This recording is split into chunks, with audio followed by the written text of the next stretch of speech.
जय हिंद दोस्तों, मैं हूं मिथुन कुमार। आज एक टॉपिक लेकर हम आए हैं त्रिकोणमिति का। और त्रिकोणमिति आज हम शुरू से लेकर चल रहे हैं, जीरो लेवल से।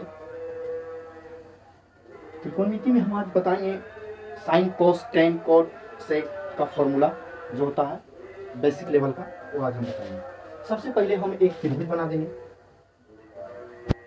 एक समकोण त्रिभुज है, एक समकोण त्रिभुज ए बी सी, और यहाँ पर 90 डिग्री का कोण बनेगा, 90 डिग्री का कोण बनेगा। इसको मान लेते हैं थीटा, इसको मान लेते हैं थीटा। तो ये क्या हो जाएगा, ये हो जाएगा 90 डिग्री माइनस थीटा, क्योंकि त्रिभुज के तीनों कोणों का योग 180 डिग्री होता है। तो 90 डिग्री तो ये ऑलरेडी पहले से हो चुका है, तो 90 तीनों का योग करेंगे तो बन जाएगा 180 डिग्री।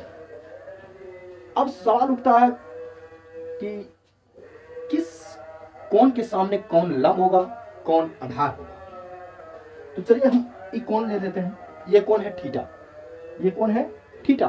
तो थीटा के सामने सबसे पहले समकोण के बारे में जाना कि समकोण यानी 90 डिग्री के सामने जो भुजा होगा वो हो जाएगा कर्ण। 90 डिग्री के सामने जो भुजा होगा वो हो जाएगा कर्ण, कर्ण हो जाएगा। कर्ण को हम एच से सूचित करते हैं, जिसका मतलब होता है हाइपोटेनस। और थीटा, थीटा का मतलब यहां से, अब इसके सामने जहां से हम कोण मान रहे हैं उसके सामने अगर जो भुजा दिख रहा है वो हो जाएगा लंब, हो जाएगा लंब। ये हो जाएगा क्या, लंब, ये जाएगा लंब, जिसको हम पी से सूचित करते हैं, इसको हम पी से सूचित करते हैं। और ये जो बच गया, अब नीचे, नीचे जिस कोण से टच कर रहा है, थीटा जो टच कर रहा है नीचे में, वो हो जाएगा आधार। आधार को हम सूचित करते हैं बी से, बी से यानी बेस, बेस मतलब हो गया आधार। तो यानी कि थीटा के सामने जो भुजा हुआ वो लंब हो गया, और 90 डिग्री के सामने जो कोण हुआ वो कर्ण हो गया, और जो नीचे बच गया यानी नीचे वो बच गया आधार। कभी कभी क्या होता है ना कि चेंज हो जाता है भुजा, कभी कभी चेंज हो जाता है, आधार चेंज होता है, लंब चेंज हो जाता है, तो भी हम बताएंगे। जैसे कैसे चेंज होता है इधर। अब मान लिया जाए कि यहाँ पर एक समकोण त्रिभुज ए है, बी है, सी है, ठीक है। यहाँ पर 90 डिग्री का कोण है, तो 90 डिग्री के सामने जो भुजा हो रहेगा वो तो कर्ण होगा ही, कर्ण होगा, जिसको हम ऐसा सूचित करते हैं। अगर हम यहाँ पर थीटा मान लिया अल्फा लें, अल्फा को यहाँ पर अल्फा लें, तब इसके सामने जो भुजा होगा, इसके सामने जो भुजा हो जाएगा वो क्या हो जाएगा, लंब हो जाएगा। वो क्या हो जाएगा, लंब। इसके सामने जो भुजा होगा वो हो जाएगा लंब। अब जो बच गया ये क्या बच गया, आधार, बच गया आधार, जिसको हम बी से सूचित करते। तो यहाँ चेंज होता है कोण के आधार पर, किस आधार से चेंज कर रहा है।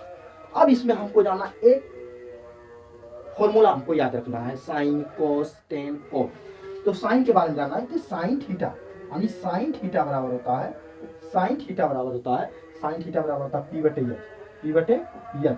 पी मतलब क्या हुआ, पी माने लंब, एच माने कर्ण, एच माने कर्ण, यानी साइन थीटा का फॉर्मूला हो गया पी बटे एच। साइन के बाद आता है कॉस, तो कॉस थीटा बराबर होता है बी बटे एच, बी बटे एच। बी का मतलब हुआ आधार, बी का मतलब आधार, एच का मतलब कर्ण, कॉस थीटा। और उसके बाद आता है tan theta, tan theta, tan theta बराबर होता है पी बटे बी, पी बटे बी। अगर ये तीन फॉर्मूला याद है तो बाकी उल्टा करके कर लेना, साइन कॉस टेन, पी बटे एच, बी बटे एच, पी बटे बी। अब हमको जानना है साइन का उल्टा, साइन का उल्टा होता है कोसेक, साइन का उल्टा होता है कोसेक। इसको क्या करेंगे, बस इसको उलट देंगे, एच बटे पी, एच बटे पी कर देंगे।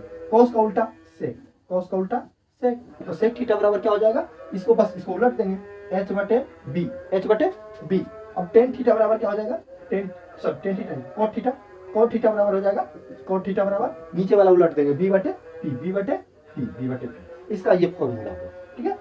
इस तरह से फॉर्मूला सबसे पहले याद रखना। और इसी में एक और याद रखना है, इसी में एक आता है त्रिक, पाइथागोरस त्रिक। तो पाइथागोरस त्रिक का है फॉर्मूला होता है एच स्क्वायर बराबर P square plus B square, P square plus B square. क्योंकि बताया गया है कि कर्ण जो होता है समकोण त्रिभुज की सबसे बड़ी भुजा होता है, जो सबसे बड़ी भुजा होता है दो छोटी भुजा के वर्ग के बराबर होता है। तो कर्ण को हम से सूचित किया, यानी इसका वर्ग ये दोनों छोटी भुजा के वर्ग के बराबर हुआ, यानी एच स्क्वायर बराबर P square plus B square. अगर हमको एच निकालना हो तो एच बराबर हो जाएगा P square plus B square पर अंदर रूट हो जाएगा। अगर हमको पी निकालना हो तो पी बराबर हो जाएगा H square minus B square पर अंदर रूट। अगर हमको बी निकालना हो तो H square minus P square पर अंदर रूट। इस तरह से हमको एक फॉर्मूला याद रखना है। तो इसका बेस लेवल हुआ, नीचे का सबसे छोटा स्तर का त्रिकोणमिति का सबसे छोटा बेस। अब कुछ इसमें त्रिक नियम होता है, वो त्रिक नियम हमको हर हाल में याद रखना होगा। इसका त्रिक नियम एक है, त्रिक नियम याद रखना हमको। कि 3 है 4 है तो बारी भुजा 5 हो जाएगा, अगर 6 है 8 है तो 10 हो जाएगा, अगर 5 है 12 है तो 13 हो जाएगा।